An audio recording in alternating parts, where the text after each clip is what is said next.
Hello, hello. Ẹ̀yin èèyàn mi, ó mà lágbára o. Ní oríṣiríṣi. Ara nǹkan tá à ń sọ nìyẹn pé kábíyèsí kó wá nǹkan ṣe sí i ta tún gbọ́ tó kẹjẹ gbẹ. Wọ́n ní lánàá òde yìí pé Queen Naomi wá sí ẹ̀yìn. Wọ́n bá kábíyèsí ṣeré lánàá. Wọ́n ṣe kúrò ní ṣọ́ọ̀ṣì, wọ́n wá sí ilé. Wọ́n bá wá sí Naomi wá sí ọ̀dọ̀ kábíyèsí. Wọ́n wá bá ṣeré. Ọmọ ìpọ́ ọmọ yẹn ti wà lọ́lidé. Wọ́n ní kó wá bá olóhùn kó òun wá bá kábíyèsí pass night. Láti bá kábíyèsí ṣeré lánàá. Wọ́n ní bó ṣe dé ilé lánàá, bó ṣe dọ́dọ̀ kábíyèsí. Tí Mariam rí pé ṣé kí ni Queen Naomi kò tí ìyá tó máa lọ ni? Ó fẹ́ sun bí? Àbí kí lójú òun rí? Nílẹ̀ ṣú o. Wọ́n ní bí kábíyèsí ṣe. Wọ́n ní bí Mariam tó bẹ̀rẹ̀ sí ní gbá ilẹ̀kùn chamber tó ń pariwo pé Naomi, kí ló wá ṣe ń bí báyìí?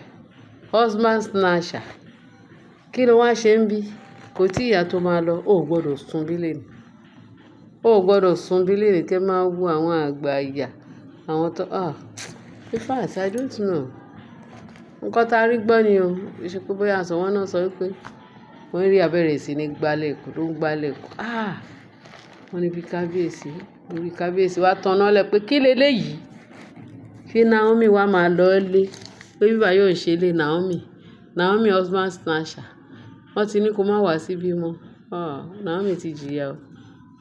Lọ́wọ́ àwọn eléṣù obìnrin tí kábíyèsí lọ gbé wá sí ààfin lápàpàǹdodo yìí. A máa rí gbọ́ náà ni ò kì í ṣe pé bóyá wà la sọ, kì í ṣe pé bóyá à ń gbé ní Ifẹ̀ o. Wọ́n sọ fún wa, wọ́n a rí gbọ́ nínú internet lórí afẹ́fẹ́. Wọ́n bá ní kábíyèsí wá ní ṣé lè yìí wà pọ̀ jù ìyàwó lélẹ̀. Pé ló wá ṣe pé àwọn security pé kí wọ́n gbé Mariam lódindi kúrò láàfin. Wọ́n láwọn security gbé o. Wọ́n ní wọ́n gbé o. Wọ́n ti ilẹ̀kùn mọ́ lórí síta. Wọ́n ló ti ilẹ̀kùn mọ́ níta pé kán gbé lọ wọ́n gbé kúrò láàfin. Wọ́n ní ta ni Mariam sùn sí lánàá. Wọ́n ní bí ilẹ̀ ṣe mọ́lé níyì tí Naomi tó ṣe tán tó padà sí Àkúrẹ́ mansion. Wọ́n ní lọ́sàn-án yìí ni Mariam wọ́n ló gbé ọlọ́pàá wọ́n lọ gbé Queen Naomi lákúrẹ́ pé kán wá husband snatcher tó wá sí ààfin torí tí ẹni kábíyèsí ṣe lu òun. Ó lé òun síta. Ìta lòun sùn mọ́jú. Òun ṣe gbá òun ṣàrò pé ó wá bá kábíyèsí. Wọ́n nígbà tó dé station ló write statement bẹ́ẹ̀ o. Pé ẹni tí kábíyèsí fi torí ẹ̀ tó gbé wálé tí kábíyèsí ju òun síta. Pé tán bá rí àwọn guard security wọ́n ṣe gbé òun síta.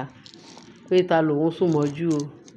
Wọ́n lé òun síta nítorí husband snatcher. Wọ́n nígbà tí Naomi tó dé station, wọ́n ló pe kábíyèsí. Kábíyèsí. Báyìí mà ni Mariam ṣe. Ó mà ti gbé òun wá sí station. Àwọn ọlọ́pàá wá gbé òun ní ilé ní Àkúrẹ́ wà tó ń délé. Wọ́n ní kábíyèsí wá ní ìwà àti bó ṣe pé àwọn ọlọ́pàá yẹn. Pé tẹ́ ẹ bá tètè fi ìyàwó òun sílẹ̀. Tẹ́ ẹ bá release ìyàwó òun nítorí ta ni? Ẹni tó nílé. Ẹni tó nílé tó ń lé dànù kúrò ní girlfriend lásán àní olórí Mariam. Tó wọ́n pọ̀ bẹ́ẹ̀ pé bátù ní ààfin leléyìí o. Pé girlfriend náà sọ wípé àwọn fẹ́ di ìyàwó àpàpàǹdodo tán lé ìyàwó òun dànù. Pọ́mọbìnrin yẹn ò lè wá sí ààfin. Pé bọ́n ṣe máa ń lù ú nìyẹn. Bọ́n ṣe máa ń kọ everything tán fẹ́ pa, tán fẹ́ ṣe gbá. wọ́n ní bó ṣe sọ fún DPO pé tóun bá release ìyàwó òun pé gbogbo wọn pátápátá náà máa fi imú dánrin tóun bá wá sákúrẹ́ yìí. Wọ́n ní kíákíá wọ́n release Naomi o.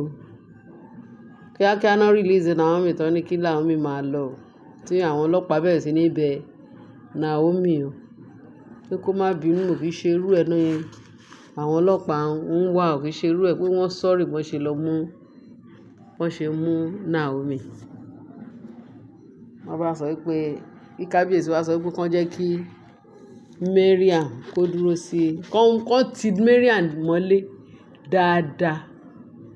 Pé kán ti mọ́lé wọn gbọ́dọ̀ release ẹ̀ títí tóun máa fi wá sí Àkúrẹ́. Ìyẹn lénìí o, èní ni kíní ìṣẹ̀lẹ̀. So wọ́n bá ní kán mú dáadáa. Ṣẹ́yìn náà ríṣẹ́. Ẹ rójú ayé àbẹ́ ẹ̀ rí. A sọ pé báwo ni ọ̀rọ̀ yìí ṣe fẹ́ níyanjú. Báwo lọ̀rọ̀ yìí ṣe fẹ́ níyanjú. Ẹ rí pé Naomi ti suffer gan fún kábíyèsí. Ṣé ẹ rí bá ṣe ń sọ yìí? Bá a ṣe ń sọ yìí ó dáa o. Torí àwa gan pàápàá tá à ń sọ. À ń sọ pé ṣé nílùú ayé yìí ni àbí nílùú ọ̀run ni gbogbo story yìí ti ń ṣẹlẹ̀. Tó bá jẹ́ pé bá ṣe ń gbọ́ pé wọ́n ní íńtánẹ́ẹ̀tì sọ pé íńtánẹ́ẹ̀tì sọ báyìí, íńtánẹ́ẹ̀tì sọ báyìí. Wọ́n máa sọ pé irọ́ ni o. Pé irọ́ ò lè ṣẹlẹ̀. Láyé tá wà yìí, pé irọ́ ò lè ṣẹlẹ̀. Irú ẹ̀ kúkú ń ṣẹlẹ̀. Tí ò bá ṣẹlẹ̀ wọn, bó ti jẹ́ pé àwọn èèyàn tẹ̀ fẹ́ fi kan àbí nǹkan méjì kún ọ̀rọ̀ tí à ń sọ. Wọ́n máa láàyè sọ ni. Mariam, wọ́n ròyìn tú tó ń pa. Wọ́n tún ròyìn bí Ashley ṣe ń patú. Àṣé gbogbo èyí tí olórí Tóbi tí ẹ̀ ń ṣe àti èyí màmá àgbàlagbà, àwọn adìyẹ funfun tó ń mọ́ra wọn lágbà. Gbogbo nǹkan tó ń pa itú tó ń ṣe. Gbogbo wọn dẹ̀ rí ìjìyà o. Gbogbo wọn rí ìjìyà. Nǹkan tá a ṣe ń sọ fún kábíyèsí pé kábíyèsí Ọlọ́run á rán kábíyèsí lọ́wọ́ o. Báwo lèèyàn ṣe fẹ́ ṣe iṣu mẹ́ta torí méjì ò ní kọjú sí ojú kan. Bẹ́ẹ̀ ni ọ̀rọ̀ ààfin Ọ̀jájá ó ti tó ṣe ìwé o. Ìwé náà ni wọ́n máa fi ń ṣe láyé àtijọ́. Pé story yìí o, ó ṣẹlẹ̀ báyìí ṣẹlẹ̀. Gbogbo àwọn náà ní fi ṣe story.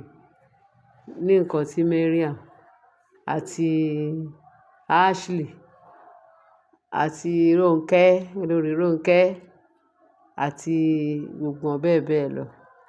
Àtàwọn tó jẹ́ pé ṣe náà rọra wọ́n yin sí inú yẹn díẹ̀díẹ̀, wọ́n yin díẹ̀díẹ̀ sí àwọn. Gbogbo wọn pátá kò sí ẹnikẹ́ni téèyàn lè yọ sẹ́yìn. Àyàfi olórí